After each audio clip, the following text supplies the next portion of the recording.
Well, hey guys, thanks for joining me. Today we are on High Rock Lake participating in the QCKBF tournament trail event.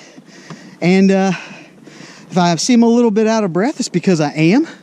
Because I got here at the lake and I had a little bit of a strategy, not much of one, but two other guys had that exact same strategy. So I went with plan B, which required a lot of pedaling, but it is lines in right now. So we're going to get to it and try to catch some fish.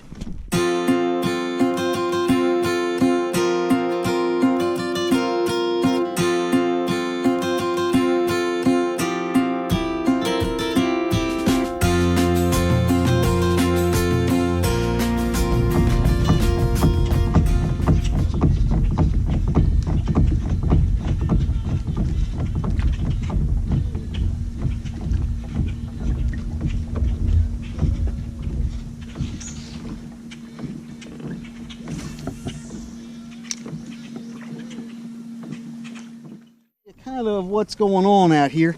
Long and short of it is, I guess because I did no pre-fishing and no real planning, I got all the way out to, I told you, well, let's back it up. I had a certain plan in mind based on the aerial photos, what I wanted to do. Got to the launch and there were two ringers out there that had the exact same plan. And those guys are good, and they have a shot at, not just a shot, they can actually make Tournament of Champions, so they got a lot more riding on it. So I was like, well, I'll stay out of their way. I'm going to go to the other side of the lake and see what happens. This was my plan B. Oh man, I pedaled all the way out here, and I hate this area. This is not a good area. You know, shame on me for not doing more research, but that's been my philosophy as far as how I'm going to approach these tournaments. If you saw my video last week, last tournament, you'll know that I had a very ambitious goal of making Tournament of Champions this year, my first year doing tournaments.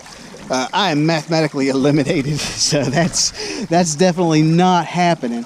So, I really have nothing riding on this anymore, so I'm just going out and goofing off and having fun. So I'm not really putting any work into the tournaments, but I probably should have on this one because I do not like where I am at all.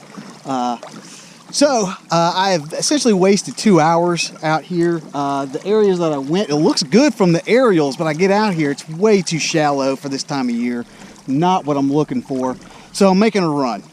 So that's where we stand. I'm 2 hours in, haven't got a bite. I don't know where they are, but they're definitely not in this area, and it's not what I was expecting. But gonna make a run. Gonna go try to check out another area and see if I can't round something up. Stay tuned.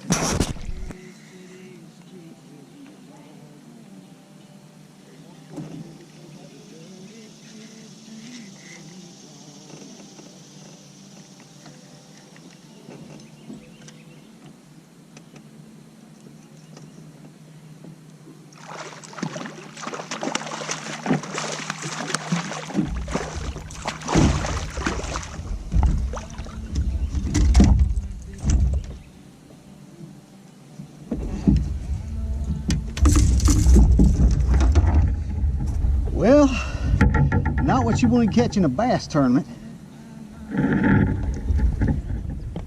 I wish I had something to update, but to say that I've been stinking up the place would be an understatement.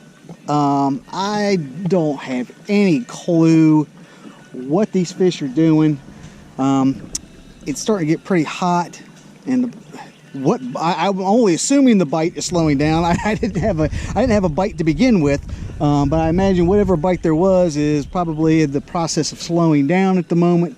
I made a tactical mistake and spent 2 hours in a spot that I shouldn't have been in. Didn't like it, so I ended up moving.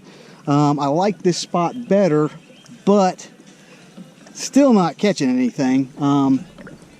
Only thing I've got in the boat so far is a catfish and a couple pretty convincing sticks. So that's kind of where we stand. not only have I not caught any a bass, I've only gotten one bite, like in 4 hours. One bite.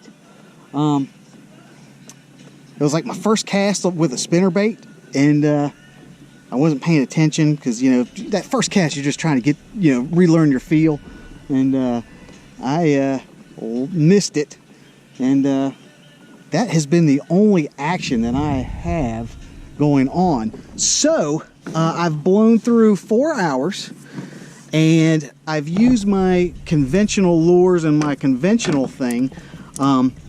I'm going with a completely new strategy for the last half of the day. I'm sure everybody else is probably going like finesse. I'm sure I'm not the only one that's struggling with the bite. I'm sure everybody's probably going to go real finesse. I'm going opposite. I went and got the biggest worm that I could possibly find. And I'm going to go out and probably, I'm in a cove right now, and I don't really see much going on. I think I'm going to go out to the main channel and take that big old worm and like fish some points with it and see if I can round something up.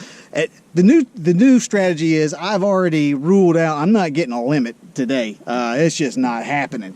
So what I'm going for, I just want to catch a monster. It's a monster or nothing. Go big or go home. Usually the only time I use that phrase is when I'm at the bar and all the hot chicks have left. But it's applicable right now. Go big or go home.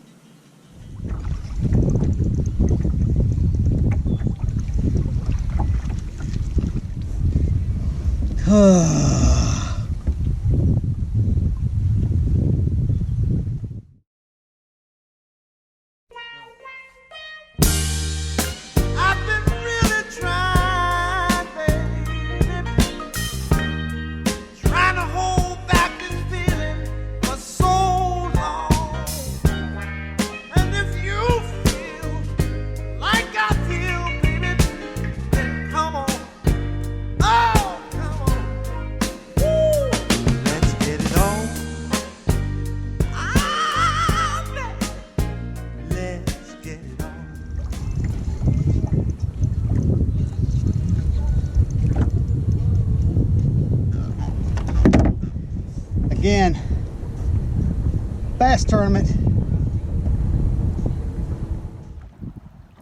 Well, hey guys, I am going to wrap it up out here on High Rock Lake.